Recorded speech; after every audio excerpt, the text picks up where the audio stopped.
Hello, welcome back to my channel. ಇವತ್ತು ಒಂದು green ಅವಲಕ್ಕಿ ಮಾಡ್ತಾ ಇದ್ದೀನಿ. ಇಲ್ಲಿ ಮೊದಲಿಗೆ 3 ಕಪ್ನಷ್ಟು ಅವಲಕ್ಕಿನ ತಗೊಳ್ತಾ ಇದ್ದೀನಿ. ಇದನ್ನು ನೀರೆಲ್ಲ ಫಿಲ್ಟ್ರ್ ಮಾಡ್ತೀವಲ್ಲ ಆ ಥರ ಪಾತ್ರೆನಲ್ಲೇ ತಗೊಳ್ತಾ ಇದ್ದೀನಿ. ನಂತರ ಅವಲಕ್ಕಿನ ಈ ರೀತಿ ಕ್ಲೀನ್ ಮಾಡ್ಕೋಬೇಕು. ಸಣ್ಣ ಪುಡಿ ಇದ್ದರೆ ಎಲ್ಲ ಅದು ಫಿಲ್ಟ್ರ್ ಆಗೋ ರೀತಿ. ಅದೇ ಫಿಲ್ಟ್ರಲ್ಲಿ ನಾನೀಗ ನೀರು ಹಾಕಿ ನೀಟಾಗಿ ವಾಶ್ ಮಾಡ್ತಿದ್ದೀನಿ. ವಾಶ್ ಮಾಡಿದ ತಕ್ಷಣ ಅದು ನೀರು ಫಿಲ್ಟ್ರ್ ಆಗ್ತಾ ಇರುತ್ತೆ. ಆ ರೀತಿ ವಾಶ್ ಮಾಡ್ಕೊಳ್ತಾ ಇದ್ದೀನಿ. ಈ ರೀತಿ ಮಾಡೋದ್ರಿಂದ ಅವಲಕ್ಕಿಯಲ್ಲಿರೋ ಅಂಥ ಸಣ್ಣ ಪುಡಿ ಎಲ್ಲ ಈ ರೀತಿ ಫಿಲ್ಟ್ರ್ ಆಗಿಬಿಡುತ್ತೆ.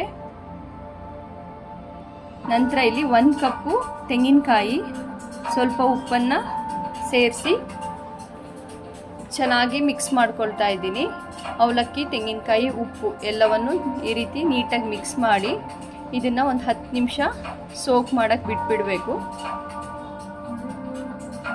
ಈ ರೆಸಿಪಿ ಖಂಡಿತ ಟ್ರೈ ಮಾಡಿ, ಕಲರ್ಫುಲ್ಲಾಗಿ ತುಂಬ ಚೆನ್ನಾಗಿರುತ್ತೆ. ಈಗ ಇಲ್ಲಿ 1 ಇಡಿಯಷ್ಟು ಪುದೀನ, 1 ಇಡಿಯಷ್ಟು ಕೊತ್ತಂಬರಿ ಸೊಪ್ಪು, 8 ರಿಂದ 10 ಹಸಿರು ಮೆಣಸಿನ್ಕಾಯಿ, ಅದನ್ನು ಗ್ರೀನ್ ಪೇಸ್ಟ್ ಮಾಡ್ಕೋಬೇಕು. ನಂತರ ಇಲ್ಲಿ ಒಂದು ಪ್ಯಾನ್ಗೆ 3 ರಿಂದ 4 ಸ್ಪೂನ್ ಆಯಿಲ್ಲು, 2 ಸ್ಪೂನ್ ತುಪ್ಪ, ಗೋಡಂಬಿ, ಕಡಲೆಬೀಜ ಎಲ್ಲವನ್ನು ಹಾಕಿ ಇದಕ್ಕೆ ಫ್ರೈ ಮಾಡ್ಕೊಳ್ತಾ ಇದ್ದೀನಿ. ನೋಡಿ, ಪೇಸ್ಟ್ ರೆಡಿ ಆಗಿದೆ. ಈಗ ಇದನ್ನು ಎತ್ತಿಟ್ಕೊಳ್ತಾ ಇದ್ದೀನಿ.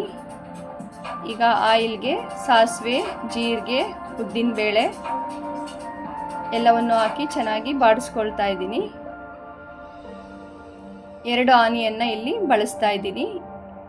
ಇದನ್ನು ಕೂಡ ಚೆನ್ನಾಗಿ ಬಾಡಿಸ್ಕೋಬೇಕು. ಉಪ್ಪು, ಕರಿಬೇವನ್ನ ಸೇರಿಸಿ ಅದನ್ನು ಕೂಡ ಬಾಡಿಸ್ಕೊಳ್ತಾ ಇದ್ದೀನಿ. ಈಗ ಗ್ರೀನ್ ಪೇಸ್ಟ್ ರೆಡಿ ಮಾಡಿಟ್ಟಿದ್ವಲ್ಲ ಅದನ್ನು ಈಗ ಇದಕ್ಕೆ ಹಾಕಿ ಇದರಲ್ಲಿ ನೀರಿನ ಅಂಶ ಎಲ್ಲ ಹೋಗಿ ಈ ರೀತಿ ಮಸಾಲೆ ಆಯಿಲ್ ಬಿಡೋ ಅಂಥದ್ವರೆಗೂ ಚೆನ್ನಾಗಿ ಫ್ರೈ ಮಾಡಬೇಕು. ಈ ಹಂತದಲ್ಲಿ ಈಗ ನೆನೆಸಿಟ್ಟಿದ್ವಲ್ಲ ತೆಂಗಿನಕಾಯಿ, ಅವಲಕ್ಕಿ, ಅದನ್ನು ಇದಕ್ಕೆ ಸೇರಿಸ್ಕೊಳ್ತಾ ಇದ್ದೀನಿ. ಈಗ ಮಸಾಲೆಗೂ ಉಪ್ಪು ಹಾಕಿದ್ವಿ, ಅವಲಕ್ಕಿ ನೆನೆಸ್ಬೇಕಾದ್ರೆ ಕೂಡ ಉಪ್ಪು ಹಾಕಿದ್ವಿ. ಇದನ್ನು ಚೆನ್ನಾಗಿ ಮಸಾಲೆ ಎಲ್ಲ ಮಿಕ್ಸ್ ಮಾಡಿ 1-2 ನಿಮಿಷ, 2 ರಿಂದ 3 ನಿಮಿಷ ಇದನ್ನು ಸಿಮ್ಮಲ್ಲಿಟ್ಟು ಬೇಯಿಸ್ಕೋಬೇಕು. ಕಡೆಯದಾಗಿ ಇಲ್ಲಿ ಒಂದು 1/2 ನಿಂಬೆಹಣ್ಣಿನ ಜ್ಯೂಸನ್ನ ಸೇರಿಸಿ ಚೆನ್ನಾಗಿ ಮಿಕ್ಸ್ ಮಾಡಿ ಕಡಲೆಬೀಜ, ಗೋಡಂಬಿನ ಕಡೆಯದಾಗಿ ಹಾಕಿ ಮಿಕ್ಸ್ ಮಾಡಿ ಸರ್ವ್ ಮಾಡಿದ್ರೆ ಬಿಸಿ ಬಿಸಿ ಗ್ರೀನ್ ಅವಲಕ್ಕಿ ರೆಡಿ ಆಗುತ್ತೆ. ತುಂಬ ಚೆನ್ನಾಗಿರುತ್ತೆ. ಖಂಡಿತ ಪ್ರಯತ್ನ ಪಡಿ. ಮತ್ತೆ ಸಿಗುವ ನೆಕ್ಸ್ಟ್ ವಿಡಿಯೋದಲ್ಲಿ. ಬಾಯ್.